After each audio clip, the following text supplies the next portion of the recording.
لیکن آج کے خواب نے تو اسے جھنجھوڑ کے رکھ دیا تھا۔ آج تک وہ صبا کو ہی مرد الزام ٹھہراتا آیا تھا، مگر آج بے اختیار وہ دوسرے کٹگرے میں خود کو دیکھ رہا تھا۔ وہ بھی کیوں؟ میں بھی تو غلط ہو سکتا ہوں۔ وہ بے وفا تھی تو بے وفا لگتی کیوں نہیں تھی؟ اس کی آنکھوں سے پکڑے جانے کا خوف کیوں نہیں چھلکتا تھا؟ اور مجھ سے محبت کا اظہار وہ کیسے کر لیتی تھی اگر اس کے دل میں عماد بستا تھا؟ کیا نگین سے شادی کر کے عماد اور وہ ایک دوسرے کے ساتھ آنا چاہتے تھے؟ اگر ہاں تو اب تو صبا گھر جا چکی تھی، عماد کو سب پتہ چل چکا ہوگا، تب بھی اس نے پرپوزل کیوں بھجوایا؟ کیوں؟ مگر وہ ایک بھی کیوں کا جواب ڈھونڈنے میں ناکام رہا۔ مجھ سے بے وفا ہونے کے باوجود اگر اس نے نگین کا گھر تباہ کرنے کی کوشش نہیں کی تو اس میں بھی کوئی خاص بات ہے، اور یہ بات مجھے ضرور تسلیم کر لینی چاہیے۔ ناول نے دھکے ماندے ذہن کے ساتھ ایک حقیقت تسلیم کی تھی۔ تائی جان نے اسے موہت کے ساتھ جا کر عروسی لباس پسند کرنے کا اندیا دیا تو زوہا کا دل خوشی سے جھوم اٹھا۔ تیار ہونے سے پہلے اس نے اپنی پوری الماری باہر نکال کر ڈھیر کر دی۔ یہ بھی نہیں، یہ تو پرانا ہے، کئی دفعہ پہن چکی ہوں، وغیرہ وغیرہ جیسے جملے کہہ کر وہ ہر لباس کو رد کرتی جا رہی تھی۔ ہمراہ نے یہ صورتحال دیکھی تو آنکھیں پھاڑ کے بولی، بارات کا سوٹ پسند کرنے جا رہی ہیں تو کیا ولیمے کی دلہن بن کے جائیں گی؟ کوئی سوٹ ہی پسند نہیں آ رہا آپ کو؟ تم چپ رہو۔ اچھا؟ وہ گھسیاہٹ کے باعث اسے صحیح سے ڈانٹ بھی نہیں پائی تھی اور ایک سوٹ گھسیٹ کر واش روم میں گھس گئی۔ ہمراہ ہنستے ہوئے باہر چلی گئی۔ وہ بہت دیر لگا کر تیار ہو کر کمرے سے نکلی تو پہلا سامنا چچی جان سے ہوا۔ انہوں نے ناقدر انداز میں اس کا سر تاپا جائزہ لیا۔ وہ قدر نروس تھی۔ یہ تم بازار جا رہی ہو کسی فنکشن میں؟ انہوں نے تنقید کا آغاز کیا۔ اوفو امی، ذرا سے کپڑے کیا پہن لیے، آپ تو بس یوں ہی کہتی رہتی ہیں۔ وہ منمنائی، ہاں ذرا سے نیا جوڑا، ذرا سی لپسٹک اور بس یوں ہی کہتی رہتی ہوں۔ انہوں نے طنز کیا، آپ کو تو تھانے میں ہونا چاہیے تھا۔ زوہا نے تنگ آ کر ٹیشو پیپر سے ہونٹ رگڑ ڈالے۔ اب ٹھیک ہے۔ وہ مطمئن ہوئی، کہیں تو کچن میں کام کے وقت پہننے والے کپڑے پہن کے آ جاؤ۔ وہ چڑھ گئی تھی، تمہارے بھلے کو ہی کہتی ہوں، لڑکیوں کو شادی سے پہلے بننا سنورنا نہیں چاہیے، ورنہ پھر آپ نہیں آتا شادی والے روز، اور منگیتر کے ساتھ تو بالکل بھی نہیں۔ آپ نے اصرار کیا تو میں مان گئی، ورنہ چچی جان نے ناصحانہ انداز میں کہا تو وہ کانوں میں انگلیاں ٹھوستے وہاں سے چل پڑی۔ بہت ہی نالائق اولاد ہے میری۔ چچی جان کو ہنسی بھی آئی اور غصہ بھی، وہ محض پیچھے بڑبڑا کر رہ گئی۔ لاؤنج میں موجود موہت نے تائی جان کی موجودگی میں بھی جن خوشمگی نگاہوں سے زوہا کو دیکھا تو اس کے موڈ کی فریشنس کا اچھی طرح اندازہ ہو گیا۔ چلتو چلالتو کا ورد کرتی وہ گاڑی میں آ بیٹھی۔ موہت نے ڈرائیونگ سیٹ سنبھال کے دھڑ سے دروازہ بند کیا اور اگنیشن میں چابی گھمانے لگا۔ مین روڈ پر آ کر اس نے گاڑی کی اسپیڈ کم کر دی تھی۔ مارکیٹ ادھر ہے۔ زوہا نے داہنی طرف مڑنے والی سڑک کی طرف اشارہ کیا۔ پتہ ہے مجھے، نیا نہیں آیا ہوں اس شہر میں۔ وہ جس طرح تب کر بولا اس پر زوہا کو اتنی زور سے ہنسی آئی کہ حد نہیں۔ وہ شاید ہی کبھی موہت کی بات پر اتنا کھل کے ہنسی ہو۔ موہت لب بھیجے اسے گھورنے لگا۔ اچھا تو پھر آپ کو یہ بھی ضرور پتہ ہوگا کہ شادی کا جوڑا کہاں سے اچھا ملے گا؟ زوہا نے ہنسی کے بیچ بنا تکلیف کے بغیر پوچھا تو موہت نے گاڑی ایک سائڈ پر روک دی۔ میرے ساتھ ڈرامے بازی مت کرو زوہا، وہ دانت پیس کر بولا تھا۔ لو بھلا میں نے کیا کیا ہے؟ اس نے حیران ہونے کی اداکاری کی۔ تم نے عمر کاظمی کے آنے تک کی مہلت لی تھی، اب وہ آ چکا ہے تو تم کیوں اس معاملے کو لٹکا رہی ہو؟ وہ سلگ کر بولا، دیکھیں یہ میری زندگی ہے اور میں اس کا جو چاہے فیصلہ کروں، آپ سے مطلب؟ وہ گویا ہوئی تو موہت کو غصہ آنے لگا۔ تم اکیلے کی زندگی نہیں، ساتھ میں بھی جڑا ہوں، تو آپ اپنی زندگی کا فیصلہ خود کریں۔ مجھے تو ابھی چند روز پہلے آپ نے فیصلے کا حق تفویض کیا تھا۔ اسی لاپرواہی موڈ میں تھی، اس کی کوئی حد بھی تھی، ٹائم لمٹ تھی۔ وہ گرایا، آئی ایم سوری، آپ نے وقت کی پابندی محفوظ خاطر رکھنے کا نہیں کہا تھا۔ وہ معذرت خانہ انداز میں بولی تو انداز سے شرارت واضح تھی۔ تو تم شادی کے بعد کوئی کھڑا کرنا چاہتی ہو؟ میں تپا ہوا تھا۔ اس قدر ٹھنڈے مزاج کے شخص کو یہ شعلہ فشاں روپ میں دیکھنے کا زوہا کو بہت مزہ آ رہا تھا۔ تو بھائی مجھے تو شادی کرانے کا بہت شوق ہے، پہلے شادی ہو لے، باقی باتیں بعد میں ہوں گی۔ وہ شرارت سے بولی تو موہت بھڑک اٹھا، تو جان لو زوہا میر، میں تم سے شادی نہیں کرنے والا۔ وہ اس کی آنکھوں میں دیکھتے ہوئے اٹل لہجے میں بولا تھا، شاباش، بس ایسے ہی تائی جان کے سامنے جا کر کہہ دے، پھر زوہا میر کی کیا مجال کہ آپ سے شادی کر جائے۔ وہ کھلکھلائی تھی، جان سے مار ڈالوں گا تمہیں میں۔ وہ سلگا، ارے وکالت چھوڑ کے قاتلوں کی لائن اختیار کر رہے ہیں۔ وہ جیسے چوکی تھی، میرے کو اس کی ہنسی پر غصہ آ رہا تھا، جانے وہ کیا گیم کھیل رہی تھی کہ جس کا کوئی سرا ہاتھ میں نہیں آ رہا تھا۔ ہاں، اور پہلا قتل تمہارا کروں گا میں۔ ویسے مجھے یقین نہیں آ رہا کہ آپ کو بھی غصہ آ سکتا ہے. بڑے ٹھنڈے مزاج کے بنتے تھے ویسے آپ. ساری پرتیں اتر گئی ہیں آپ کی بھی. زحا نے دوستانہ انداز میں تجزیہ کیا تھا. محیط کے تنے ہوئے اعصاب ڈھیلے پڑ گئے. واقعی اسے خیال ہوا کہ وہ خامخواہ غصے میں آ رہا تھا. بھلا زحا اور عمر کاظمی الگ ہو سکتے تھے؟ نہیں. تو پھر اتنی مطمئن کیوں ہے؟ اتنے حوصلے اور برداشت والی تو نہیں. اور مجھے تو ویسے بھی برداشت نہیں کر سکتی تھی. پھر پریشان مت ہو معید حسن صاحب. بہت جلد آپ کو سائن شدہ پیپر میری مرضی کے فیصلے کے ساتھ مل جائے گا. دفتن زحا نے بے حد سنجیدگی کے ساتھ کہا تو وہ چونک کر اسے دیکھنے لگا. اتنے دن بتائے بغیر تو صبا کبھی مائکے نہیں رہی. خدا خیر کرے. صالحہ بیگم پریشان تھیں. خود نگین کو بھی حالات سدھارنے کی راہ سجائی نہیں دے رہی تھی، مگر انہیں تسلی دینا مجبوری تھی. اس کی طبیعت ٹھیک نہیں رہتی، اس لیے بھائی نے اسے اجازت دی ہے رہنے کی. پھر بھی نکی کوئی فون، کوئی خیر خبر. اوفو امی، بھائی جاتے رہتے ہیں، میرا بھی فون پہ رابطہ ہے. اتفاق ہے کہ آپ سے بات نہیں ہو سکی اس کی. نگین نے جھوٹ کھڑا، پھر ساتھ ہی موضوع بدل دیا. آپ یہ بتائیں، میڈیسن لے لیا آپ نے یا آج پھر ناگا کرنے کا ارادہ ہے؟ لے لی ہے، تم فکر مت کرو. اب تو میں اپنا بہت خیال رکھنے لگی ہوں. تمہارے فیصلے نے پھر سے ہمت دے دی ہے مجھے. وہ بے حد پیار سے بولی. ان کا مطمئن نظر جان کر نگین کے اندر پھر سے وحشت سر اٹھانے لگی. یہ وہی جانتی تھی کہ کس صبر اور جبر سے اس نے اپنے جذبات اپنے دل پہ قدم رکھتے ہوئے اس نے یہ فیصلہ کیا تھا، کیونکہ اس سے 2 زندگیاں جڑی تھیں، صبا کی اور اس کے بیبی کی. وہ نم آنکھیں لیے اپنے کمرے میں آ گئی. ایسے موقع پر خود کو سنبھالنا اس کے لیے ایک مشکل امر ثابت ہوا تھا. آنسو بن بلائے مہمان کی طرح کبھی بھی امڑ آتے تھے اور وہ بے بس ہونے لگتی. دروازہ کھٹکھٹانے کی آواز آئی تو وہ جلدی سے چہرہ خشک کر کے پلٹی. دروازے میں کھڑی ادینہ کے تاثرات دیکھ کر وہ چونکی تھی. وہ خیر و شر کی کشمکش میں مبتلا تھا. دل کہتا تھا کہ صبا بے گناہ ہے اور دماغ اس کی نفی کرتا تھا. ادینہ کی کہی باتیں اور اپنی آنکھوں دیکھا، کانوں سنا، اسے کچھ بھی جھوٹ نہیں لگتا تھا. اور یہ نگین جسے فائنلی بات کر لینی چاہیے. اگر اس نے عماد سے شادی کی تو میں اس کی شادی میں شامل نہیں ہوں گا. عماد اور صبا سے تعلق رکھنا ہے تو پھر اسے مجھ سے تعلق توڑنا پڑے گا. وہ اٹل انداز میں فیصلہ کر کے چلا تھا. نگین کے کمرے کا دروازہ کھولنے کو نو پر ہاتھ رکھا تو بری طرح ٹھٹک گیا. اندر سے ادینہ کی شعلہ بار آواز باہر تک آ رہی تھی. زیادہ معصوم بننے کی کوشش مت کرو، جیسے تم کچھ جانتی ہی نہیں. پہلے بھائی نے میری زندگی برباد کی اور اب تم میرے اور عماد کے بیچ آ رہی ہو. مگر یاد رکھو، جیسے صبا کو جاڑا ہے ویسے ہی میں تمہیں برباد کر دوں گی. ساری بات نہ سمجھتے ہوئے بھی نوفل کے ذہن میں دھماکے سے ہونے لگے تھے. وہ ساکت کھڑا تھا. ادینہ نہ جانے کیا انکشاف کرنے جا رہی تھی. کیا بکواس کر رہی ہو تم؟ نوفل ہی کی طرح کا جھٹکا نگین کو بھی لگا تھا. ہاں، اتنی بچی تو نہیں ہو کہ سمجھ نہیں پا رہی. ادینہ کے انداز میں تحقیر آمیز تمسخر تھا. یوں لگ رہا تھا جیسے وہ اپنے نفع و نقصان سے آئی ہو کہ ہاں ہی ہو. تم نے بھائی جان کو صبا سے متنفر کیا ہے؟ تم نے؟ نگین بے یقین تھی. میں نے تو صرف ایک بات کہی تھی. یہ اس کے اندر کا شکی مرد تھا جو ذرا سی بدگمانی پہ بیدار ہو گیا. ساری محبت منٹوں میں اڑن چھو ہو گئی نوفل احمد کی. بہت دعوے کرتا پھرتا تھا پہلی نظر کی محبت کے، مگر جو ادینہ کا نہ ہو سکا وہ تباہ و برباد ہوا. یہ تم بھی نوٹ کر لو. اس کے لب و لہجے میں سب کچھ کر گزرنے کا غرور بول رہا تھا. نوفل کا سکتہ ٹوٹا تو پورے وجود میں لہو کی بجائے گویا لاوا دوڑنے لگا. ذہن میں غضب کی لہریں اٹھی تو دروازہ ٹھوکر مار کر وہ کھولتا اندر داخل ہوا. وہ دونوں بری طرح چونکی. تم فتنہ پرور، فساد کی جڑ. وہ سرخ آنکھیں لیے منہ سے کف اڑاتا ادینہ پہ پل ہی پڑتا. اگر نگین درمیان میں نہ آ جاتی. پیچھے ہٹ جاؤ نگی، آج میں ذلیل عورت کو زندہ نہیں چھوڑوں گا. وہ گیز و غضب کے عالم میں تھا. ادینہ کا رنگ جو نوفل کو سامنے بلکہ ناگہانی طور پر سامنے پا کر اڑ گیا تھا. نگین کے درمیان آنے پر وہ واپس لوٹنے لگی. اس کے انداز سے لگ رہا تھا کہ وہ تمام باتیں سن چکا ہے. بات کچھ ہوا کرتی ہے تو بتنگڑ بنتا ہے نوفل احمد.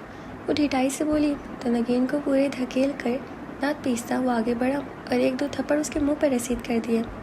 زوردار تھپڑوں نے ادینہ کو زمین پر گرنے پر مجبور کر دیا تھا. بھائی جان پلیز، اس نے تو ضلالت کر ہی دی ہے. آپ تو عقل سے کام کریں، ہوش کریں. نگین ایک بار پھر اپنے کمزور وجود کے ساتھ اس کے سامنے سپر ہو گئی. تم پیچھے ہو جاؤ، زندگی برباد کر دی ہے اس بے غیرت نے میری. جان لے لوں گا میں اس کی. وہ چیخا. بچھی ہوئی مٹھیاں، لال سرخ آنکھیں. ادینہ اس کی حالت دیکھ کر لرزنے لگی. خدا کے لیے بھائی، پہلے کیا کم فساد ہو چکا ہے جو یہ تماشا کریں گے؟ اس احسان فراموش کے ساتھ جو بھی ہو کم ہے نکی، اس نے تو ہمارے آپسی رشتے کا بھی خیال نہیں کیا۔ نوفل نے تنفر بھرے لہجے میں کہا تو ادینہ میں جانے کہاں سے ہمت آ گئی، ڈھٹائی سے بولی۔ مجھے الزام مت دو نوفل احمد، تم خود کمزور اعتماد اور کمزور سوچ کے مالک ہو۔ میں نے تو اپنا دل ہی ظاہر کیا تھا، بات کے حالات تو تم خود بھی دیکھتے رہتے ہو۔ تم دفع ہو جاؤ یہاں سے۔ اس کی ڈھٹائی پر تیش میں آتے ہوئے نگین نے اس کا بازو پکڑ کر دروازے کی جانب دھکا دیا تھا۔ ہاں اب تو یہی صلہ ملے گا ہمیں، میری ماں کی قربانیاں بھول گئے، رات رات بھر جاگ کے ممانی جان کا خیال رکھتی ہے اور آج یہ دھکے۔ وہ چلانے لگی۔ نوفل ایک دم سے اس کے سامنے آ گیا۔ تو کیش کرانا چاہتی ہوں ان قربانیوں کو؟ اس نے شعلہ بار لہجے میں کہا تو وہ بولی، ان کا مول تو کیا لگاؤ گے، تمہاری قیمت میں بہت اچھی طرح جان گیا ہوں۔ وہ سرد لہجے میں بولا تھا، میں صرف اسے یہ سمجھانے آئی تھی کہ عماد کا خیال چھوڑ دے، ہم دونوں کی آپس میں کمٹمنٹ ہو چکی ہے۔ وہ بے خوفی اور بے شرمی کی حد پر تھی، لگ ہی نہیں رہا تھا کہ اب اسے نوفل سے مار پڑی ہے۔ یک لگتی نوفل کو اس پر ترس آنے لگا، ایسی کمٹمنٹ جیسی صبا اور عماد کے بیچ تھی۔ وہ اسی سرد اور تمسکر اڑاتے انداز میں پوچھنے لگا تو لمحہ بھر کو وہ چپ ہو گئی۔ ترس آ رہا ہے مجھے تم پر ادینہ، سائیکی کیس بن گئی ہو تم، مالدار مردوں کے پیچھے بھاگتے بھاگتے اپنی عزت کی بھی پرواہ نہیں رہی تمہیں، اپنے پرائے کی تمیز بھول گئی ہو۔ کیا نہیں دیا ہم نے تمہیں، کبھی نگین سے کم قیمت کے کپڑے جوتے نہیں بنائے تم نے، پھر بھی کہاں کمی رہ گئی تھی ادینہ، یہ میری زندگی میں زہر گھول دیا تم نے، اور اب نگین، شرم کرو شرم۔ وہ تلخی سے بھرپور لہجے میں کہہ رہا تھا۔ وہ گنگ کھڑی رہ گئی، کمی اس کی زندگی اور آسائشوں میں نہیں بلکہ اس کی تربیت میں رہ گئی ہے میرے بچے۔ زرینہ بیگم روتی ہوئی اندر داخل ہوئی۔ سچ کہتے ہیں ماں ہی کی گود بچے کی پہلی درسگاہ ہوتی ہے، بچہ غلط کام کرے اور ماں ہمیشہ اس کی پردہ پوشی کرتی رہے، اسے صحیح غلط کی تمیز نہ سکھائے تو بچے بڑے ہو کر اسے احسان فراموش جیسے نکلتے ہیں۔ انہوں نے روتے ہوئے ادینہ کو 2 تھپڑ رسید کیے تو وہ تڑپ کر بیدار ہوئی۔ آپ تو بات ہی نہ کریں، میری ماں تو نہیں، آپ ہمیشہ سے انہی کی ہیں اور انہی کی رہیں گی، دانت پیس کر گرائی۔ نگین اور نوفل متاسفانہ نظروں سے اس کی بدتمیزی دیکھ رہے تھے۔ میں اسلام کی منکر نہیں ہوں، مگر جب میں تجھے دیکھتی ہوں ادینہ تو جی چاہتا ہے کہ زمانہ جہالت لوٹ آئے تو میں تجھے زندہ ہی ریت میں دفن کر دوں۔ وہ جھولی پھیلائے اسے کوسنے لگی۔ نگین نے انہیں تھام لیا۔ یہ اپنے حواس میں نہیں ہے پھپھو جان، جب دولت کا لالچ ٹھنڈا پڑے گا تو دماغ بھی ٹھکانے آ جائے گا، دیکھ لوں گی میں سب کو۔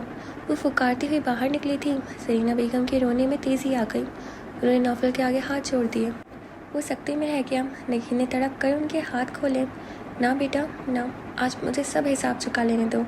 جانتے بوجھتے اس نامراد کی پردہ پوشیاں کر کر کے میں اپنے ہی بچے کا گھر اجاڑنے میں حصے دار بنتی رہی اور مجھے ذرا بھی شرم نہ آئی۔ ارے میں نے اسے جان سے کیوں نہ مار ڈالا، اس نمک حرام اولاد کے پیچھے اپنا ایمان بھی خراب کرتی رہی۔ یا اللہ، میں اس آزمائش میں کیوں پوری نہ اتری۔ وہ تڑپ تڑپ کے رو رہی تھیں۔ ان کی سادگی اور دب کی رہنے والی فطرت سے سبھی واقف تھے، سب بھی نوفل نے انہیں گلے سے لگا لیا۔ آپ کیوں دل پہ لیتی ہیں پھپھو، جو ہونا تھا وہ ہو گیا، اب اس واویلے کا کیا فائدہ۔ اب تو آپ یہ دعا کیجیے کہ سب کام سیدھے ہو جائیں۔ اس کی آنکھوں میں اتری سرخی میں مزید اضافہ ہونے لگا تو وہ تیزی سے پلٹ گیا۔ نگین نم آنکھیں لیے تعصب سے دیکھے گئی۔ اے حسین ہم سفر، وہ بآواز بلند ایک شاعری پڑھتا اندر داخل ہوا تو ہمراہ کے نہ صرف کان کھڑے ہوئے بلکہ شکل بھی رونے کو ہو گئی۔ وہ پڑھنے سے باز نہیں آتا تو میں کون سا لکھنے سے باز رہ سکتی ہوں، خبیث، دل ہی دل میں دانت کھچکھچائے۔ لو جی آپو، غور کیا آپ نے، تنہائی سہیلی تھی پھر بھی اکیلی تھی۔ وہ صبا اور سوہا باقاعدہ موجود ہونے کی دعوت دیتے ہوئے بولا۔ یہ کون؟ صبا کے ہونٹوں پہ بھی مسکراہٹ آ گئی۔ بھائی یہی اپنی شاعرہ بطول بیگم۔ وہ لہک کے بولا۔ اچھا تو تم بطول بیگم کی شاعری پڑھتے رہتے ہو؟ زوہا نے سر ہلایا۔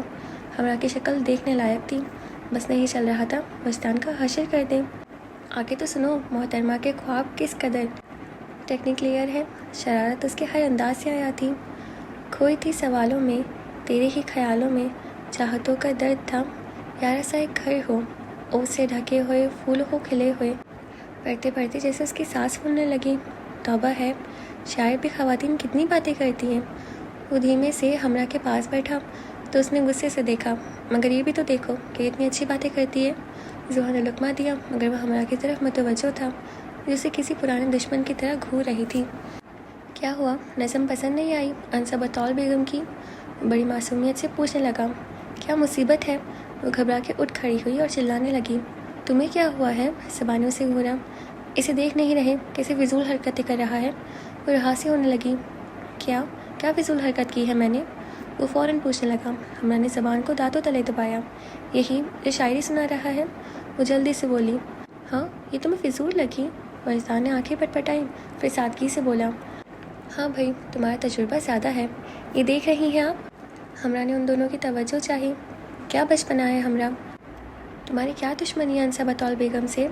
صبا نے اسے گھرکا تو اس نے اپنے نئے نام کو ہضم کرتے ہوئے ہمرا کی آنکھوں میں باقاعدہ آنسو بھرائے، جبکہ وجدان کے حلق سے بے اختیار کہکہا نکلا تھا۔ وجی، زحا نے اسے آنکھیں دکھائیں۔ وہ فوراً سنجیدہ ہونے کی ایکٹنگ کرنے لگا۔ یہ الگ بات تھی کہ جس طرح وہ سنجیدہ ہونے کی کوشش کر رہا تھا اس پر ان دونوں کو ہنسی آ گئی، جبکہ ہمرا ان دونوں سے بھی پکی کھپکی پال کے وہاں سے واک آؤٹ کر گئی۔ اچھا بتاؤ، یہ شکل پر ہمہ وقت 12 کیوں بجے رہتے ہیں؟ زحا ان دونوں کے ٹلتے ہی صاحب کا موضوع پر آئی تو صبا نے پہلے لبوں کو باہم بھینچا اور پھر ہلکے سے مسکرا دی، مگر اس کی مسکراہٹ میں بھی ایک آزردگی، ایک دبکی سی کیفیت تھی۔ ایسی حالت میں شاید سبھی کے چہرے پر 12 ہی بجے رہتے ہوں۔ اس نے اس کا سوال اڑانا چاہا۔ جی نہیں، ہر کسی کے 12 نہیں بجتے، زحا نے پرزور انداز میں کہا تو لاپرواہی سے بولی۔ تو 5-10 منٹ آگے پیچھے ہو جاتے ہوں گے بس۔ اف، وہ زچ ہو گئی۔ کس قدر بدل گئی ہو تم شادی کے بعد، اتنی مشکل اور گھماؤ پھراؤ والی گفتگو۔ میرا پالا تو، وہ کہتے کہتے ایک دم چپ ہو گئی۔ خیر، پالا تو بہت سویٹ بلکہ ڈیشنگ بندے سے پڑا ہے تمہارا، زحا نے ستائشی انداز میں کہا۔ میں تو سب کو بتاتی ہوں کہ وہ میرے بہنوئی ہیں، باہر نکل کے دیکھو، اتنے بڑے بڑے بورڈنگ لگے ہوتے ہیں۔ سنا ہے ابھی کوئی ڈرامہ اور فلم بھی آفر ہوئی ہے انہیں؟ پتہ نہیں، وہ اکتا کر بولی تو زحا نے اس کے بازو پہ چٹکی کاٹی۔ بن مانگے مل جائے تو ایسا غرور آ ہی جاتا ہے، تمہارا کوئی قصور نہیں، ایسا کوئی مانگ کے نہیں لیتا۔ وہ بے ساختہ بولی تو زحا نے اسے گھورا، پھر بولی۔ ناشکری مت کرو اور یہ بتاؤ کہ گھر واپسی کب تک ہے؟ تائی جان بھی پریشان ہو رہی تھیں، جب میں نہیں آتی تب بھی پریشان ہوتی تھیں، اب جب کہ رہنے کو آئی ہوں تب بھی۔ صبا تلخ لہجے میں بولی۔ زحا نے اسے ٹوک دیا۔ بیٹی اپنے گھروں میں خوش ہوں تو چاہے وہاں رہے یا یہاں، ماں کے دل ٹھنڈے رہتے ہیں۔ اس کا دل ڈوب سا گیا۔ میں اجازت لے کے آئی ہوں اور اب تمہاری شادی میں دن ہی کتنے ہیں، نپٹانے کے ہی بعد جاؤں گی۔ وہ خود پر زبردستی ثابت داری کرتے ہوئے بولی تھی۔ اف، کیا یاد کرایا۔ زحا نے شرمانے کی ناکام ایکٹنگ کی۔ یا تو تم کرو گی جو حال موہت بھائی تمہارا کریں گے، صبا نے اسے ڈرانا چاہا۔ ارے جاؤ، زحا نے ہاتھ ہلا کر گویا مکھی اڑائی۔ ایک تم اور ایک تمہارے موہت بھائی، تنگنی کا ناچ نچا دیا نا انہیں، تو پھر کہنا آخر کو ملکہ حسن بیا کے لے کے جا رہے ہیں، جی بھر کے قدر کرنا پڑے گی۔ وہ گردن اکڑا کر بڑے تفاکر سے کہہ رہی تھی۔ واہ ملکہ حسن۔ صبا کو بہت ہنسی آئی، پھر سنجیدگی کا لبادہ اوڑھتے ہوئے بولی۔ انہیں تو تم سے بہت شکایتیں ہیں، تم فکر مت کرو، میں ان کی سب شکایتیں دور کر دوں گی۔ وہ اسی لاپرواہی سے بولی۔ عمر کاظمی کو انکار کر کے اس نے دوسرے لفظوں میں موہت حسن کی اپنی زندگی میں حیثیت اور اہمیت کو تسلیم کر لیا تھا۔ زندگی کھیل یا ہنسی مذاق نہیں ہوتی زحا۔ صبا کے لہجے میں آگ بیتی کا کرب تھا، سہنے کا درد تھا۔ ابھی جس غصے میں تمہیں چاند نظر آ رہا ہے، کہیں خدا نہ کرے وہ منفی رویے میں بدل جائے۔ اوفو، کیا فلسفہ لے بیٹھی ہو؟ کچھ ایسا ویسا کیا نا موہت حسن نے میرے ساتھ تو میں سارے زمانے میں قدر مچا دوں گی، بلکہ سب سے پہلے تو موہت حسن ہی کا حشر کر دوں گی۔ وہ تنک کر بولی تھی۔ صبا گہری سانس بھر کے رہ گئی۔ مگر ایک بات میرا بہت جی جلاتی ہے سبھی۔ دفتر میں اداس ہوئی تھی، صبا نے چونک کر اسے دیکھا۔ یاد ہے ایک بار میں نے موہت کے لاکر میں ایک ڈائری اور کسی لڑکی کی تصویر دیکھی تھی؟ ایسے ہی، صبا نے ہاتھ ہلایا۔ ایسا تم کہتی ہو، میں نہیں، کیونکہ میں نے اپنی آنکھوں سے وہ تصویر دیکھی اور وہ نظم پڑھی تھی۔ وہ خفگی سے بولی، کیونکہ اس معاملے میں صبا نے کبھی اس کا یقین نہیں کیا تھا، اور تو اور وہ تب انس کو بھی چکمہ دے گیا تھا۔ خیر، اب کی بار تمہیں وہ تصویر ڈھونڈ کے ہی رہوں گی، اس نے تمہید کر لیا تھا۔ تو پھر میں تم پر انا للہ پڑھ ہی لوں، صبا جل کر بولی۔ دیکھا، پتہ ہے اچھی طرح اپنے بھائی کی خونخواری کا، تبھی تو ایسا سوچتی ہو، زحا نے جلدی سے کہا۔ تم ایسی فضول حرکتیں نہ کرو تو وہ اپنا ٹیمپر لوز نہ کریں، صبا نے صاف گوئی سے کہا تو زحا نے اس کو چٹکی بھری۔ بہت بڑی بھابھی ثابت ہونے والی ہوں میں، ذرا دھیان سے رہو۔ صبا نے بازو سہلاتے ہوئے اسے گھورا۔ بھابھیوں کی چالاکیاں بھی تبھی کامیاب ہوتی ہیں جب میاں قابو میں ہوں، ورنہ ان کی کیا مجال کہ نندوں کو ٹیڑھی نظروں سے دیکھ بھی سکے۔ تم دیکھنا، یوں قابو کروں گی نا موہت حسن کو، اس نے چٹکی بجا کر شوخی سے کہا۔ اس کی شرارت اور آنکھوں میں بھری جگمگاہٹ سوا کو اچھی لگی تھی، اور مجھے گزرتے گزرتے سوا کو ایک کپ چائے کا کہنے آیا تھا، لب بھیجے باہر ہی سے پلٹ گیا۔ بس تم اپنے بھائی سے کہہ دو کہ شادی کی تیاریاں خراب نہ کرے، اس دن اتنے برے موڈ میں تھے نا کہ حد نہیں، شادی کا جوڑا بھی میں نے اکیلے ہی نے پسند کیا ہے، وہ منہ بنا کے کہہ رہی تھی۔ یا اللہ، صبا ہنسی۔ یقین نہیں آتا زوہا، یہ تم ہی ہو، یا کہ ایک موت بھائی جیسے اصلی دشمن تمہیں اچھے کیسے لگنے لگے؟ اس نے گہری سانس بھری۔ بس کیا بتاؤں، تم تو خود سمجھدار ہو، تم نے تو ضرور وہ کہاوتیں ٹھیک سے یاد رکھی ہوں گی جو کہ ذہن میں نہیں رہتی۔ ایک تو وہ جس میں بکرے کی ماں کے خیر منانے کا ذکر ہے، اور دوسری جس میں گیدڑ کی موت اور شیر بھگانے کا واقعہ بیان کیا گیا ہے۔ بہت بک بک کرتی ہو زوئی، وہ اپنی ساری ٹینشن بھول کے ہنس رہی تھی۔ بس یوں ہی خوش رہا کرو، جب سے آئی ہو اتنی بری شکل بنا کے رکھتی ہو کہ دیکھنے والے کا دل ہی خراب ہو جائے۔ تم خوش ہوتی ہو تو تائی جان اور تائی جان بھی خوش ہوتے ہیں، ان کی ساری خوشی ہم لوگوں ہی سے جڑی ہے، ہماری اداسی انہیں پریشان کرتی ہے، یہ بات ہمیں خود سے یاد کرنی چاہیے۔ زوہا نے سنجیدگی سے کہا۔ اچھا دادی جان، اب لیکچر بہت ہو گیا، چائے کا وقت ہو رہا ہے، چل کے چائے بناؤ۔ صبا کا دل بھر آیا تو اس کے سر پر ہلکی سی چپٹ لگاتے ہوئے ہلکے پھلکے انداز میں بولی، خود یہ خوشی دکھائی دینے کی مطمع سازی کس قدر ضروری تھی، یہ کوئی اس سے پوچھتا۔ آئندہ اس کے حالات کیا اور کیسے ہونے والے تھے، یہ خدا ہی جانتا تھا۔ وہ انتہا تک سوچتی تو تھی، مگر آنے والے ننھی جان اور خود سے منسلک رشتوں کا سوچ کر ڈہ جاتی، کچھ بھی کرنے کی ہمت کھو بیٹھتی۔ کیا کہتی وہ سب سے؟ نوفل احمد نے کیا الزام لگایا ہے؟ اور عماد، وہ نگین کے ساتھ جس رشتے سے منسلک ہو جا رہا تھا، وہ نگین سے اور نگین اس سے نگاہیں ملا پاتی، اور میں کس کے سامنے اپنی صفائیاں پیش کروں گی؟ گھر والے نہ صحیح، زمانے والے سینکڑوں سوال اس طرح منہ پھاڑے اسے نگلنے کو تیار تھے، بے گناہ ہوتے ہوئے بھی اس کے پاس ان کو کسی کا تسلی بخش جواب نہیں تھا۔ نوفل احمد سے وہ کسی رعایت کی امید نہیں رکھتی تھی۔ اوکے جی، تو آج کے لیے بس اتنا ہی، اور آپ کو اب تک ایسا لگ رہا ہے ہمیں ضرور بتائیے گا، اور آپ پلیز ہمارے چینل کو سبسکرائب کر دیجیے، اور ہمارے انسٹا اکاؤنٹ کو بھی پلیز فالو کر لیجیے گا۔ اور ہم آلموسٹ اینڈ پر آ چکے ہیں، اور نوفل کو پتہ چل گیا کہ ساری غلطیاں دینا کی تھی۔ چلیے دیکھیں گے آگے کیا ہوگا اور اس کا ریئیکشن اب کیسا ہوگا۔ اس کو معافی مانگ لینی چاہیے جلدی سے میرے خیال سے، ہے نا۔ اور زوہا تو کافی چینج ہو گئی بیچاری، صبا مجھے اس کے لیے اچھا نہیں لگ رہا۔ خیر، آج کا تو شمائل کا کچھ بھی تھا نہیں، شمائل رسالے کا، دیکھیں گے ان کا بھی کیا ہونے والا ہے۔ اور آپ یوں ہی ہمیں سنتے رہیے، اپنا خیال رکھیے گا، اب ہم آپ سے کل ملیں گے۔ خدا حافظ۔